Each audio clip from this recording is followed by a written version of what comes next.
नमस्कार दोस्तों, वेलकम। आज हम बात करने वाले हैं ऐसी स्ट्रेटेजी की जो एमेच्योर को प्रोफेशनल से अलग करती है।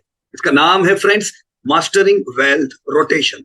आप सब ने सुना कि मार्केट में टाइमिंग नहीं, time in the market matter करता है।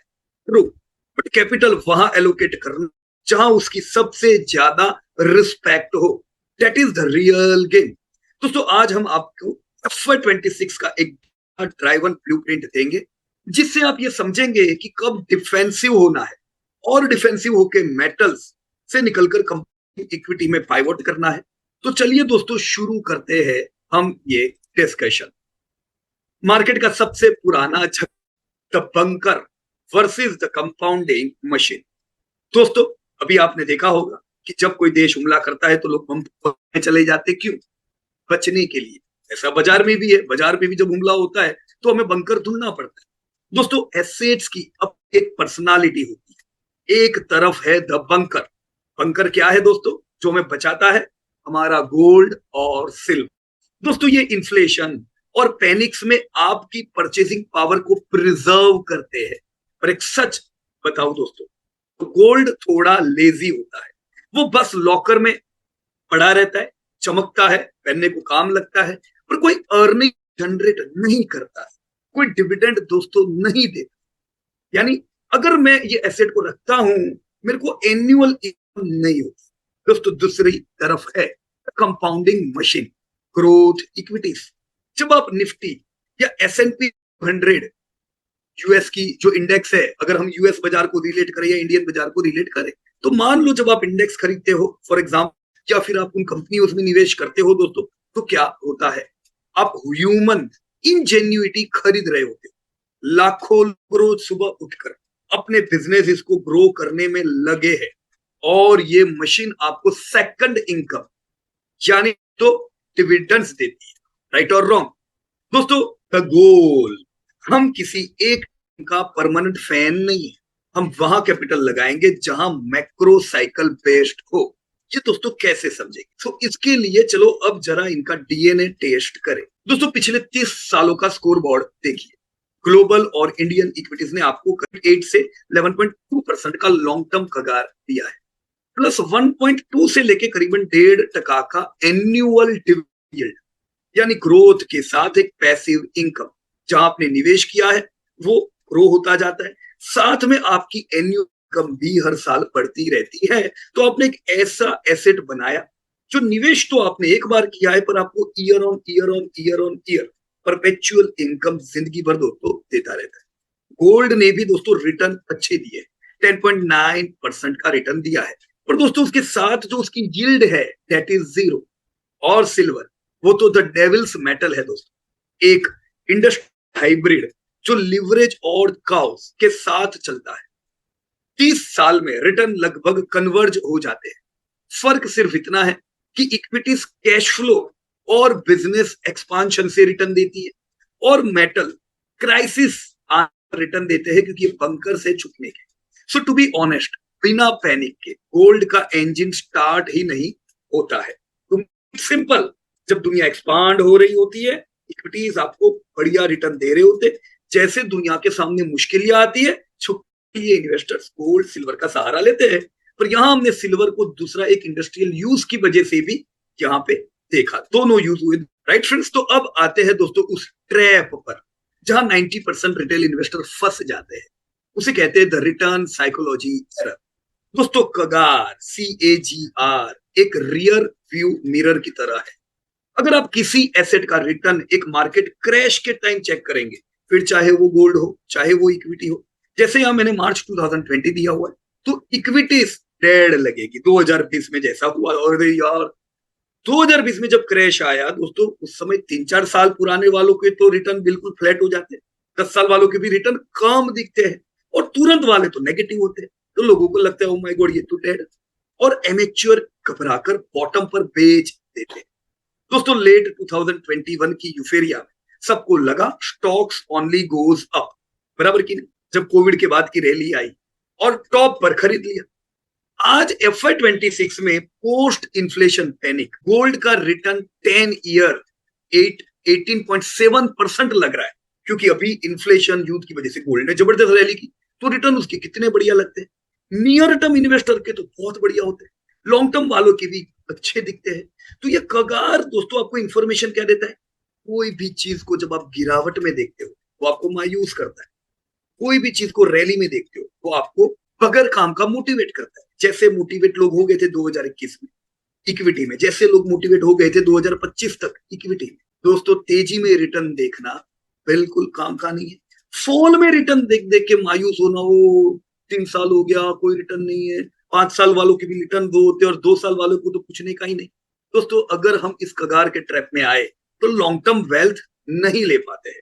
दोस्तों इतने वर्षों के मेरे अनुभव से अगर मैं कहूँ तो वो इन्वेस्टर जो पेशेंस रखता है, रैली में भी अट्रैक्ट नहीं करता है कुछ, फॉल में भी वो मायूस नहीं होता है। दोस्तों ऐसे ही इन्वेस्टर ह्यूज वेल्थ क्रिएट करते हैं इक्विटी गोल्ड में, क्योंकि दोनों वॉलेटिलिटी, जिनको ये वॉलेटिलिटी पसंद नहीं है उनको दोस्तों सिर्फ फिक्स डिपॉजिट लेनी चाहिए, क्योंकि उसके अलावा की आपकी एसेट तो प्लस माइनस होने ही वाली है। सो गोल्ड का 18.7% जो 10 साल का रिटर्न है, इल्यूशन यही है कि gold is the ultimate wealth creator. और फैटल एरर ये है कि फियर साइकिल के एब्सोल्यूट टॉप पर जाकर लोग बाय कर लेते हैं। दोस्तों सिल्वर जबरदस्त रैली किया, वाओ कितना बढ़िया कगार है उसका, यही लेना चाहिए। दोस्तों कोई भी चीज को तेजी में लेके फंसते हैं, इक्विटी हो गोल्ड हो या सिल्वर, ये सारी एसेट्स जब गिरावट हो तब इकट्ठा करते हैं, इक्विटी हो गोल्ड हो या सिल्वर, फायदा होता है। So don't drive your portfolio looking at the rear view mirror. दोस्तों वेल्थ बनाना स्ट्रेट लाइन नहीं है, क्योंकि स्ट्रेट लाइन में वेल्थ नहीं है बॉस। जरा इस वॉलेटिलिटी रियलिटी चेक चार्ट को देखिए, गिरावट सब में आती है, मार सबको पड़ती है। कोई कंट्री से बाकात नहीं है, कोई एसेट से बाकात नहीं है, कोई कंपनी से बाकात नहीं। इक्विटीज में टेरिफाइंग ड्रॉप्स होते हैं, जैसे 2008 में 50%, और उसके बाद सस्टेन्ड कंपाउंडिंग रैलीज आती है, 400% हमने रैली देखी। लेकिन गोल्ड दोस्तों, गोल्ड स्ट्रॉन्ग इकोनॉमी में स्लो लीड करता है और पैनिक में एक्सप्लोसिव स्पाइक देता है। 1980 से 2000 तक देखिए दोस्तों, 2 दशक तक जीरो रिटर्न। और सिल्वर तो एक ही साल में 150% भागता है, या 70% गिर के सालों की वेल्थ बर्बाद कर सकता है। आपने देखा पिछले साल सिल्वर कितना जबरदस्त दौड़ा, अभी पिछले 4 महीने देखो तो वो आधा भी हो गया। एक्सियोम याद रखिए, एमेच्योर्स पिछले रिटर्न देखकर खरीदते हैं, प्रोफेशनल्स मैक्रो ट्रिगर्स फॉलो करते हैं। क्या बनना है दोस्तों वो हमें डिसाइड करना है। तो कब स्विच करना चाहिए दोस्तों, silver gold equity, when I could switch. उसके लिए दोस्तों हम आज अपनी मैक्रो इकोनॉमिक चीट शीट देखेंगे। हम 3 ट्रिगर को देखेंगे दोस्तों। ट्रिगर नंबर 1 ध्यान से देखिए दोस्तों। Number 1 trigger is the manufacturing PMI signal. Market को आगे बढ़ने के लिए फ्यूल चाहिए, और वो फ्यूल है दोस्तों इकोनॉमिक एक्सपांशन, जिसे हम पीएमआई से दोस्तों नापते हैं। 50 का नंबर दोस्तों पीएमआई के लिए मैजिक पाइवट है। अगर पीएमआई 50 के नीचे जा रहा है तो इकोनॉमी कॉन्ट्रैक्ट हो रही है, आपने बंकर यानी गोल्ड में रहने का जाने का समय आता है। आज कई इकोनॉमीज ऐसी है जिनका पीएमआई 50 से नीचे गया है, वो इकोनॉमीज में ग्रोथ नहीं। लेकिन दोस्तों अर्ली FY26 हमारी रियलिटी क्या है, एक्चुअल अभी के अगर हम पीएमआई देखें, PMI is robustly in the mid 50s, specially दोस्तों इन इमर्जिंग मार्केट्स, और खास करके दोस्तों भारत का पीएमआई पूरी दुनिया से आगे लीड कर रहा है। Factories are humming my friends, high alpha growth equities demand your capital right now. दोस्तों इस स्लाइड को बिल्कुल ध्यान से देखिए, जो मैंने अभी आपको बताई थी। ग्रोथ कब परफॉर्म करेगा, ये वेल्थ क्रिएटर है, ये आपको एनुअल इनकम देने वाला है, ग्रोथ देने वाला है। और ये परफॉर्म कब करता है, जब जीडीपी एक्सपांड होती, rising corporate earnings, corporate earning बढ़ेगी तब तो आपकी बुक वैल्यू और डिविडेंड यील्ड बढ़ेगी। पर ये सबका इंडिकेटर क्या है दोस्तों, रोबस्ट पीएमआई। मैन्युफैक्चरिंग का पीएमआई देख सकते हैं, सर्विसेज का पीएमआई देख सकते हैं। पीएमआई देखा यानी आपको ग्रोथ पता चलता है। वो बाजार करेक्ट कब होता है, कब आपके बंकर में जाने का टाइम आता है। एग्रेसिव रेट हाइक दोस्तों, जब रेट हाइक होते हैं दोस्तों, रेट हाइक होने का सीधा मतलब है कि अब पीएमआई भी कम होगा। क्यों? क्योंकि रेट हाइक होता है, कंपनी एक्सपांड नहीं कर पाती दोस्तों, लोग अपने परचेसिंग पावर भी कम कर देते हैं, खुद का पावर कम हो जाता है। सो रेट हाइक दोस्तों ग्रोथ चौक कर देता है। अर्निंग्स रिसेशंस होते हैं, जब अर्निंग्स नहीं बढ़ते, जो 2025 में हमने देखा था, तब भी बाजार करेक्ट होते हैं। और एक्सट्रीमली ओवर वैल्यू हो जाता है, तब भी बाजार करेक्ट होते हैं। भारत के सामने तो ये दोनों चुनौतियां थी, अर्निंग भी हमारी कम थी, पूरी दुनिया की भी थी, पर पूरी दुनिया में जो नहीं था वो भारत में था, और दैट वाज ओवर वैल्यूएशन। हम महंगे भी बहुत थे ओवर पॉजिटिविटी की वजह से। तो जब दोस्तों ऐसी चीजों का सामना होता है, वो समय होता है दोस्तों प्रीवियस मेटल यानी बंकर में छिपने का, फिक्स सिक्योरिटीज या मेटल्स के लिए। दोस्तों यहां पे मैंने प्रीसियस मेटल्स का भी डेटा दिया है। वाइड परफॉर्म्स जब दोस्तों रियल रेट नेगेटिव होते हैं। रियल रेट का मतलब दोस्तों, रियल रेट मींस महंगाई इंटरेस्ट रेट से भी दोस्तों ज्यादा होती है। जब इन्फ्लेशन बढ़ जाता है, इंटरेस्ट रेट जो आपको मिलते हैं उससे भी ज्यादा हो जाता है, तो इसका मतलब फिक्स सिक्योरिटी भी आपको कुछ देगी नहीं। फिक्स सिक्योरिटी क्यों नहीं आपको कुछ देगी? क्योंकि तो एफडी आपको 6% देती है, महंगाई 60% है, तो एफडी काम की नहीं। ऐसे समय पे लोग प्रीशियस मेटल ढूंढते हैं। पर हाँ, जब इसका विपरीत हो, पॉजिटिव फ्रेंड्स रियल यील्ड हो। पॉजिटिव रियल यील्ड का क्या मतलब हुआ?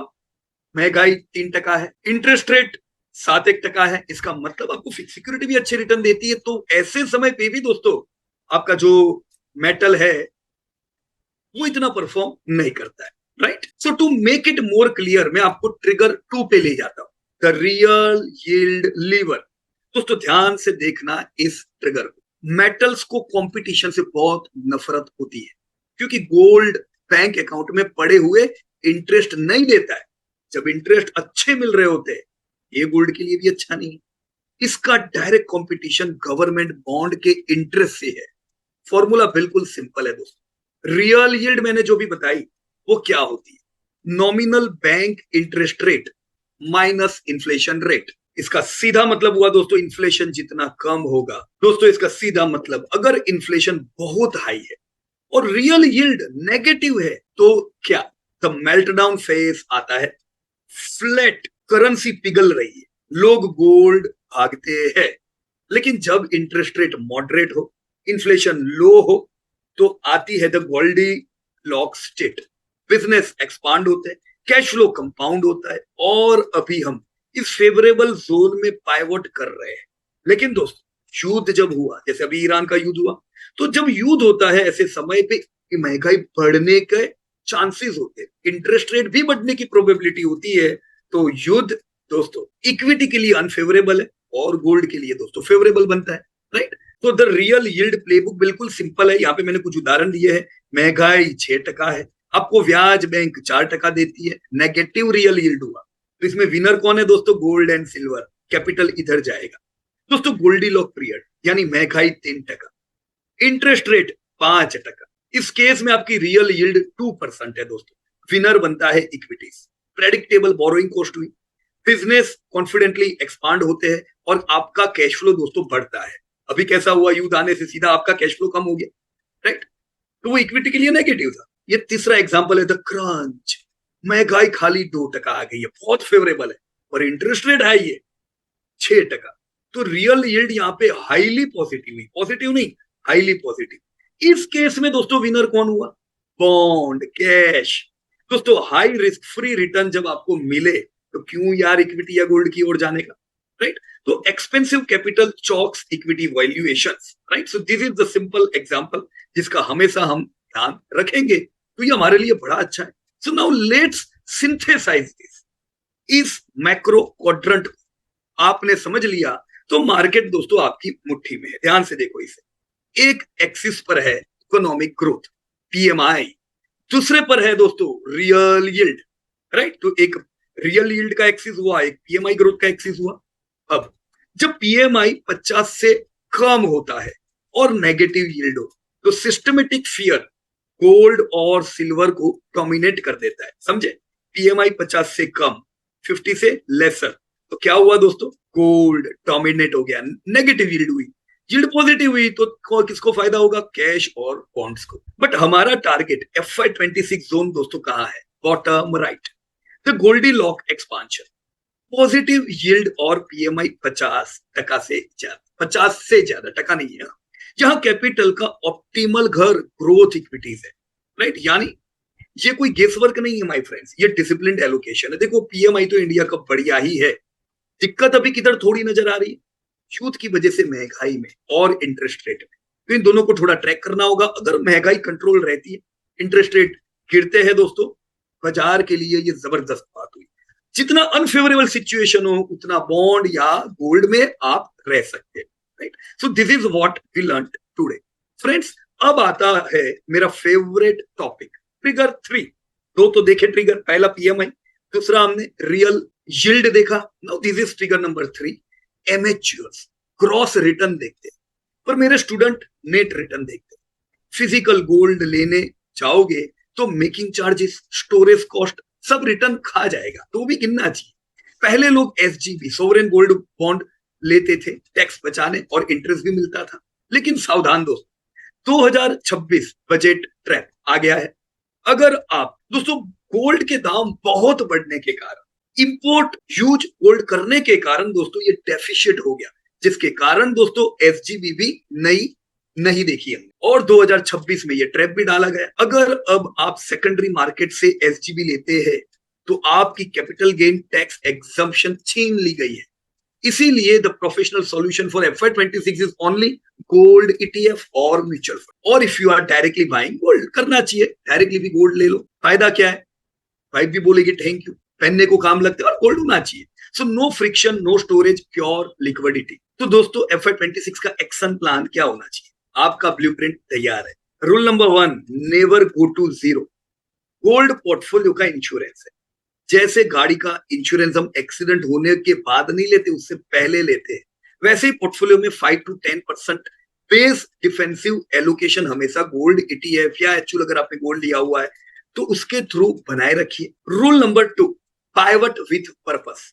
जब पीएमआई 50 से ज्यादा हो और रियल यील्ड पॉजिटिव हो तो बंकर में मत बैठे रहिए, अपनी बल्क लिक्विडिटी को डिफेंसिव मेटल से निकालकर द कंपाउंडिंग मशीन में दोस्तों शिफ्ट कर देना चाहिए। And any point of time जब वापस मुश्किलियां आती है दोस्तों, गोल्ड हमें वापस बढ़िया सपोर्ट देगा। So any point of time ना मुझे इक्विटी में जीरो होना है, ना मुझे गोल्ड में जीरो होना है। हर एसेट्स का दोस्तों अपना एक फायदा है। So as we wrap up, मैं चलता हूं, पर आप इन वेल्थ एक्सियोम्स का स्क्रीनशॉट ले ले।